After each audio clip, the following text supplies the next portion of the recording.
சமூக அக்கறை இல்லாத படைப்பும் படைப்பாளியும் நடிப்பும் நடிப்பவனும் சமூகத்தின் சாபக்கேடு. அது படைப்பல்ல, விஷம். என் தலைமுறை என்ன சீர்கட்டாலும் உன் கல்லா நிறைய வேண்டும் என்ற உன் காசு வரிக்கு பெயர் என்ன சொல்ல? மிருகங்கள் கூட பசி தாண்டி தேடுவது இல்லை. நீயோ உன் காசு வரிக்கு என் சமூகத்தை பலியாக்குகின்றாயே கயவா. கலையும் படைப்பும் என்னவென்று அறியாத புரியாத என் இளைய தலைமுறையை எதை கலை என்று படைப்பென்று காட்டி இன்னும் அவன் சிந்தனையை சீர்கெடுப்பாய். வன்முறையை வக்கரத்தை தூண்டிவிட்டு அதை பிரம்மாண்ட போர்வையால் மூடி மறைத்து அவன் சிந்தனையில் கீழ்பிடிக்க வைக்கும் நீதானடா சமூக விரோதி. ஏன் இந்த வக்கரம் வன்முறை என்று கேட்டால் மக்கள் இதைதான் விரும்புகின்றார்கள் என்று சப்பை கட்டு கட்டுவார். ஒரு மாணவன் பள்ளியில் இருப்பதை விட வெளியில் சுற்றித் திரியதான் விரும்புகின்றான் என்பதற்காக அவன் விருப்பப்படி செய்து விடலாமா?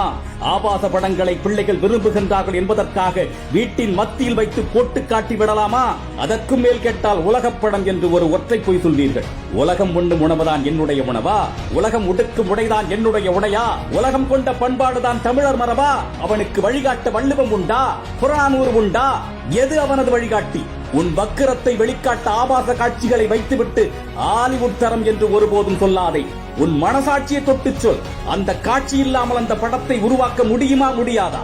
ஒத்துக்கொள், அது உன் மனதில் இருக்கும் அழுக்கு என்பதை. அந்த அழுக்கை என் சமூகத்தில் கொட்டி அதை மேலும் சகதியாக்காது.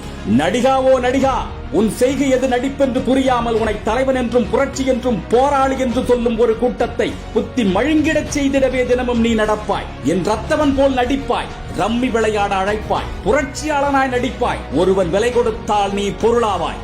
நடிகாவோ நடிகா, பொறுத்திருதலனால் நீ போலி என்று ஒரு நாள் என் தலைமுறை உன் முகத்திரை கிழிக்கும். 13 வயது பிள்ளை காவலரை குத்தி கொலை செய்கின்றார். 17 வயது சிறுவன் செயின் பறிக்கின்றார். 14 வயது சிறுவன் கஞ்சா போதையில் நிலை தடுமாறி தண்டவாளத்தில் விழுந்து 2 துண்டுகளாகின்றான். இப்படியெல்லாம் சீர்கெட்டுக் கொண்டிருக்கும் சமுதாயத்திற்கு உன்னுடைய பங்களிப்பு என்ன? அவன் உணர்ச்சிகளையும் வக்கரத்தையும் தூண்டிவிட்டு மேலும் மேலும் அவனை சீர்கெடுப்பதற்கு யாரடா நீ?